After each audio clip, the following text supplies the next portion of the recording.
Alrighty guys, what's up? Welcome to the video. This video guys, I'm going to be telling you 3 things I hate about my SeaDoo GTR 230. And before we get started, hate is a strong word. I don't hate anything about this jet ski. Yeah, so it's just 3 or 2 little things that I just, nothing's perfect. Like these are like the 3 things that I wish was like added or like, readjusted. But yeah, so first thing, let's just get the fuel economy out of the way. This is not the greatest on fuel economy. Like, it's all right, but like once you get like a passenger on the back, it like goes through even more quicker. But yeah, that's expected with any sort of jet ski or boat.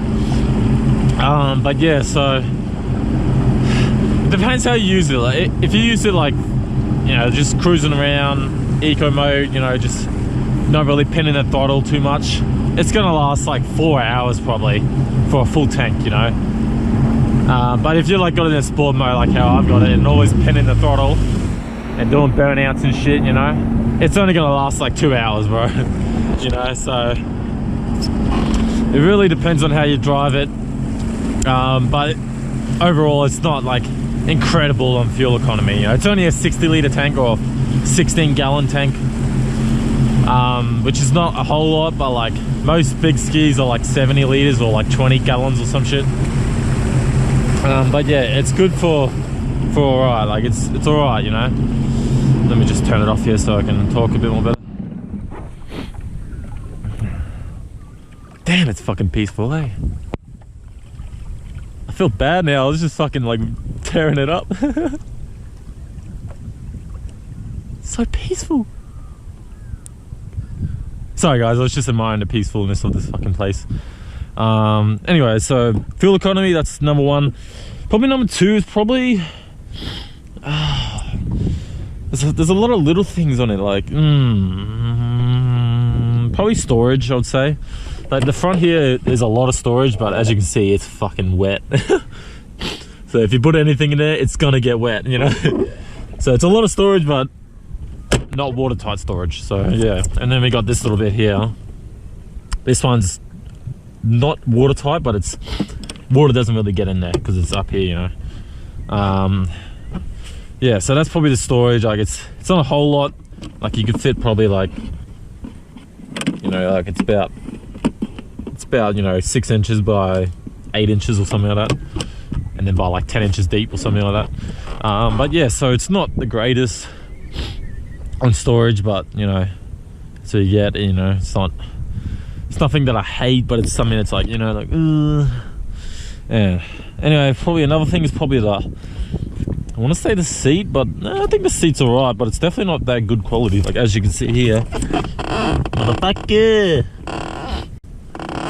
it's already tearing up, and I've only had this for like, I mean it's got 93 hours on it, but I bought it when I had like 60 hours from bought it second hand, and it was perfectly fine when I had it. So depends how you drive it. I usually fucking drive it like fucking crazy, do burnouts and stuff, so that's probably why the seat's ripping. But that's probably another thing, the seat.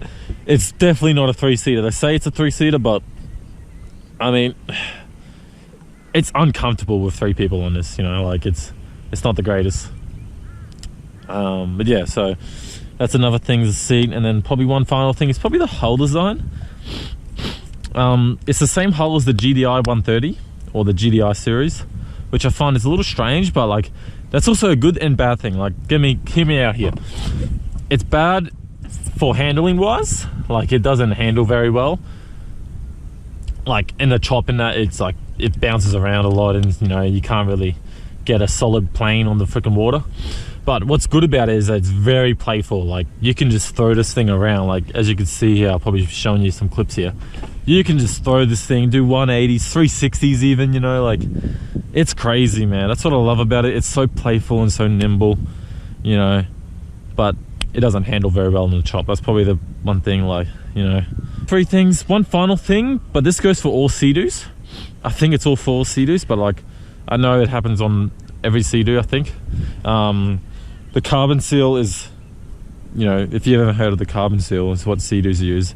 It's pretty shit, to be honest, but I mean, I don't know. I can't really think of any other way to stop it. because it's closed loop cooling and shit. So on my last service, I obviously had to get that replaced. That was like $400, and so that's annoying, you know. One thing that causes it is when you it's basically how you treat the ski, you know. If you're running it out of the water for like long periods of time, that's gonna fuck it. The fuck, where are these waves coming from? But yeah, so it's basically, if you just look after it right and you listen to what the, you know, instruction manuals or whatever the fucking user manual says to do, you should be fine. And I think wave jumping is another thing you can't really do on these skis. I mean, no jet ski is designed for wave jumping realistically. But yeah, so this one, if you jump too many waves, it depends how you land. If you land really flat on the water, like, you know, like that, that's not good. I mean, everyone should know that. But yeah, so I recently had to get an engine mount replaced. I think I need to get another one as well. I think I heard some like vibration or some shit when I was out, you know. So that's another thing. There's a lot of maintenance costs with these skis, but the reason I love it so much is just the look. Like, it just looks so sexy on the water, you know. Like, honestly, you can't get it, you can't go wrong here. It's so fucking sexy on the water. Stop. Anyway guys, so that's it. Hope you guys enjoyed. Don't forget to like and subscribe if you want to see more content. I post every week, or try to at least post every week.